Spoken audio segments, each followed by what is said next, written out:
మొత్తం రాష్ట్రంలో రైతులందరికీ మొదలు ట్రాన్స్ఫార్మర్ల కాడ మీటర్లు పెడతారట, అటెనక బాయిల కాడ మోటార్లు ఉంటాయి కదా, ఆ మోటార్లకు కూడా మీటర్లు పెడతారట. ఇక మీకు కేసీఆర్ గారు అందుకే చెప్పిండు ముందే, ఆనాడు మోడీ గారు ఎంత ఒత్తిడి తెచ్చినా, మోడీ గారు మెడ మీద కత్తి పెట్టినా కేసీఆర్ గారు ఒప్పుకోలే. మోటార్లకు మీటర్లు పెట్టమంటే నా బొండిగ మీద కత్తి పెట్టినా, నా మెడ కోసినా నేను మాత్రం పెట్టా అని చెప్పి కేసీఆర్ గారు పెట్టలే. కానీ ఇలా రేవంత్ రెడ్డి ఆయన మీద కేసులున్నాయి కదా, భయం ఎక్కువ ఆయనకు, పాపం కేసులున్నాయి కదా, భయం ఎక్కువ.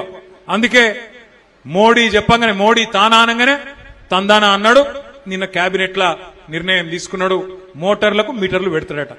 మరి ఈ రాష్ట్రంలో రైతులు ఆలోచన చేసుకోవాలి. ఈ కాంగ్రెస్ పార్టీ ఫ్యూజులు వీకేద్దామా, కాంగ్రెస్ పార్టీ ఫ్యూజులు వీకి వీళ్ళను బంగాళాఖాతం లేద్దామా, లేదా ఇట్లనే చూసుకుంటా ఊకుందామా, ఆలోచన చేయాలని చెప్పి నేను కోరుతా ఉన్నా. మరి ప్రీపెయిడ్ మీటర్లు పెడితే హైదరాబాద్ లో మీ ఇళ్లకు కూడా వస్తారు. ఇక అదానీలు అంబానీలు వాళ్ళే ఉన్నాయి దుకాణాలు మొత్తం, వాళ్ళు ఇల్లుకి వచ్చి మీటర్లు పెడతారు.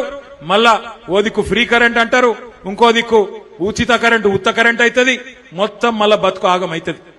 కేసీఆర్ గారు అందుకే చెప్పింది ముందే, ఆలోచించాలే, ఓటేసేటప్పుడే ఆలోచించాలే.